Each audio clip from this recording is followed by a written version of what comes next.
Talk about putting pressure on someone in the beginning. Being the first speaker is always a little tough, I think.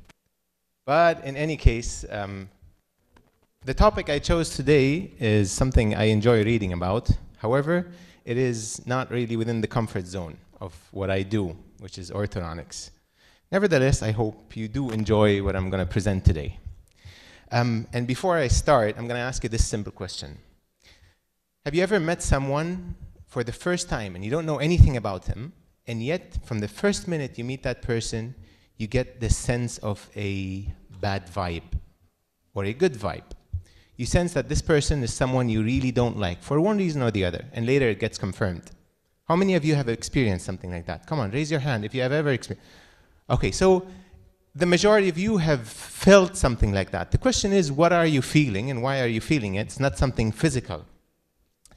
If we look at science these days, they're basically telling you that every matter is constructed of small strings of energy vibrating at different frequencies. If we look at the atom, we have the electrons, protons, all of these rotate. They're a basic energy. So what's the difference between you, a cat, a dog, or even a piece of rock? The difference is the density at which these particles are condensed together and the frequency at which these energies are vibrating.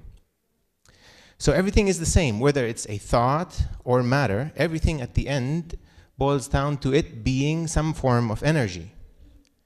And if you think about thoughts, what you have, thoughts, if they were only energy, think of it of like a drop of water that falls into the water, and that spreads and creates these vibrations that continue to move until they hit something that receives them. These thoughts, when they spread, I'll give you an example, for example. If you take a guitar, for example, you take two guitars, they're tuned to the same level, exactly the same, and you take the E string, for example, on one side and you hit it, what happens is that without you touching the other guitar, the E string on that one will start vibrating because they're tuned to the same level that you're tuned to. It's like if I tell you, have you ever, we're talking about resonance, people getting affected by other people. Do you know of someone who's extremely negative? And if you consider him, or if you just see him 100 meters away, you just, as soon as you see him, you feel like he sucks the energy or the life out of you, just because you saw him. How can something like that happen? That's the question. How can the energy transmitted by that person do something to you like that? So if we can accept that we can be affected by each other, we can accept that we're not independent anymore, that we are all affected by the people around us and by the way they think. You need to change the perspective of how you think about thoughts. Think of them as a big pool in front of you. Okay? A huge collective bubble of energetic thoughts into which we all pour our thoughts into, and from which we all take little pieces once in a while. How do you take these? Think of yourself, for example, like a radio, okay? That radio emits certain frequencies that other people can hear, but you can change the frequency and listen to other radio stations, and that's your mind. Your mind can change their frequency and accept whatever they want from other people.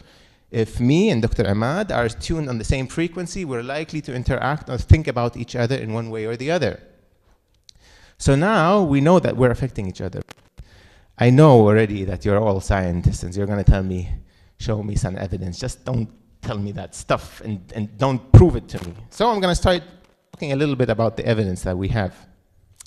The first one is telekinesis, or mind over matter, the ability to bend materials with pure thoughts. And I've listed 3 names of the most well-known telekinetic people. The last one, Uri Geller, he's actually still living, has been able to bend forks, metal, whatever you want, move them.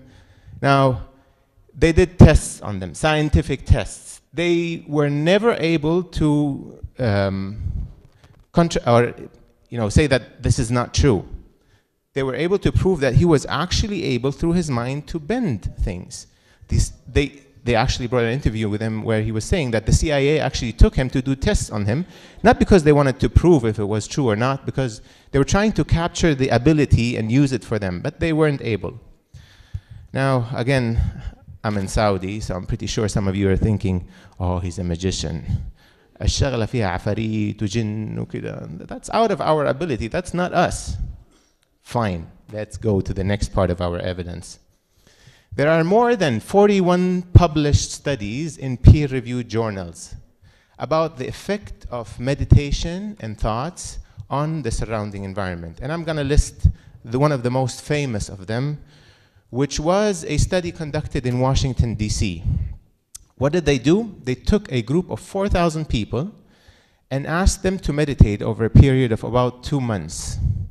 And what they did, they wanted to see the effect of that meditation, or the ability to have pure thoughts, peaceful thoughts, things that are positive, to see whether they are able, through these thoughts, to reduce the amount of crime and violence in the city. Now, there were a panel of 27 scientific judges. The police was involved, the FBI was involved, the whole state was involved in this study to see whether it was accurate. They controlled for temperature, they controlled for the time of the year, they controlled for all the possible variables that could affect the study. What did they find at the end of the 2 months? There was a 23% reduction in the level of crime that they have. Now remember, in the States, they have statistics for everything. For every month, how many homicides have occurred, how many this, how many that. The statistical probability that this was chance, هذه كانت صدفة, is 1 in 2 billion. So it's very unlikely that this was not caused by the meditation of that group. And they've repeated these studies, and some of the states in the US are actually now implementing these groups, trying to use them to reduce the amount of crime. And we're talking only about thoughts of people, only about thoughts. Now, the last evidence is you. I have told you before that you get affected by other people. And let me ask you this again. How many of you have thought about someone who they haven't seen in maybe over a year or two, who you know closely, but you haven't seen in a year or two? And then within 5 minutes, the phone rings, and you pick up the phone, and that person is on the phone. And you're like, oh my God, I just thought about you. And he's like, yeah, whatever, I know, you didn't call me 2 years, and now you're telling me you just thought about me? Come on, give me a break. But it's true. We've all experienced this. You've had that person and he calls you. How come? We've all probably experienced this. Do you think this is chance that we've all experienced this and it was just coincidence? For one reason or the other, that person thinking and wanting to call you has somehow came to your mind. Why? That's another reason. But you get the point that I'm trying to get across, that thoughts do affect you one way or the other. Why does this concern you? It's cut on the top. Within the cubicle, which we don't want to talk about today, everything you think about is affecting your patient, and everything the patient is thinking about is affecting you. If you don't like your patient because he's always late and you think, oh my God, I'm going to see this patient, and you have these thoughts, don't be surprised if the patient picks up these vibes, I'm going to call them, and reacts accordingly. But that's not the important part today. The important part is the news part that I want to talk about. A lot of people nowadays love to read the newspaper and watch the news on TV. The problem with that, however, is what are these news filled with? Most of the time, these news are filled with war, crime, hate. This person hit that one. This person killed so many people. And the problem is, this is what attracts the people to the newspaper. That's what they want to hear because it pumps up their adrenaline. That's not even the bad part about it. The worst part about this one is that we act like a judge when we do it. Oh, I wish I could pay that person and just kill him myself so I could end this problem. What are you thinking about right now? It's all about killing. It's all about negative thoughts that you are sending out, even though you're not supposed to be the judge, by the way. You don't even know if it's true or not. You're just acting accordingly. You act like the judge. You want to be the judge. You want to be Superman that goes and saves the world. But how do you want to save the world? You want to save it by going and eliminating or killing other people that you think are bad.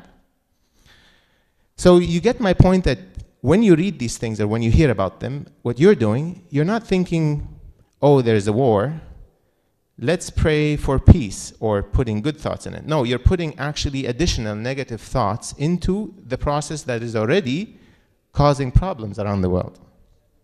Do you ever see a news where they put a cat and a dog and say, oh, look how pretty that cat is sitting on the dog?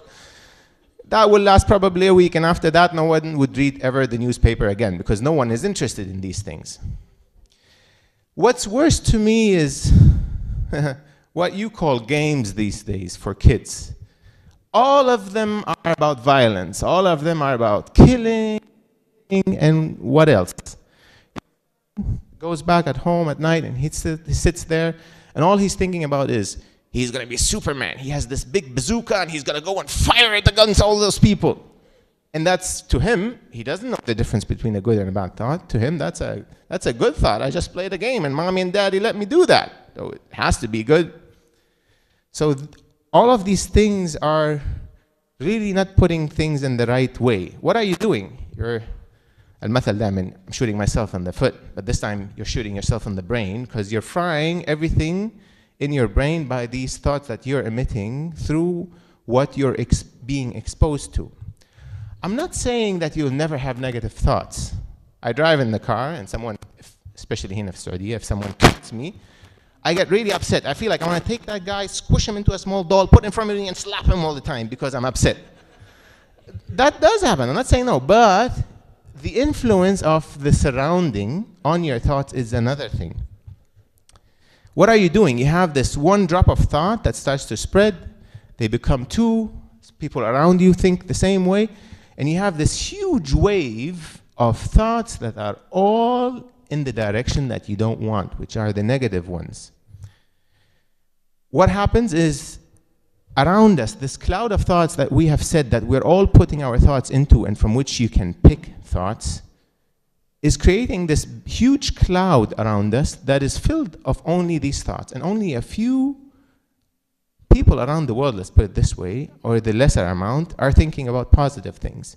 Have you ever thought about this, how you're sitting, mostly when you're in the shower or in the car sitting, and you have these plain thoughts, your brain is not thinking about anything, and suddenly, boop, that one thought comes in your brain. What is this pop? Where did this thought come from?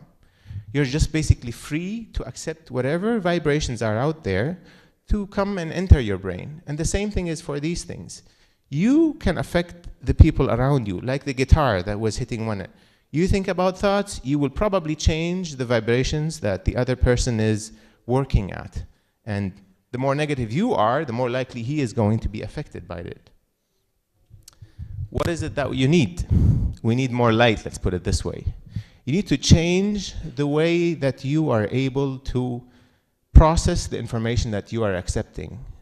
Again, I'm putting the news because this is something everybody is exposed to every day. These news, you can choose. You can choose to say, I read this news and think about them differently. Maybe hope and pray that peace gets to this earth.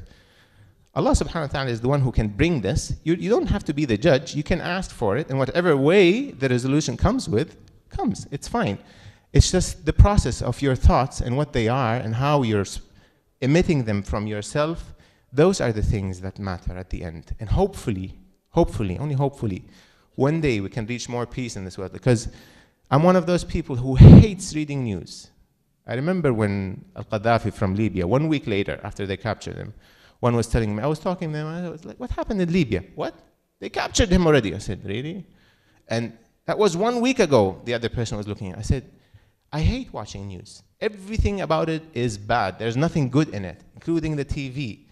So you get my point, for those of you who sometimes ask me why I'm not up to date in some of these things. That's one of the major reasons why I don't do these things. Because no matter what I do, if I start reading these things, illama, I want to be Superman, okay? It's very hard not to want to be Superman. So remember, the next time you think about your think. And the best part about this is that you get to choose and control your thoughts. It's not something that you cannot control. It's something you have the ability to do. And remember that every time you think about something that involves bad ideas, that you're actually affecting everybody around you all over the world and not just yourself. Thank you very much.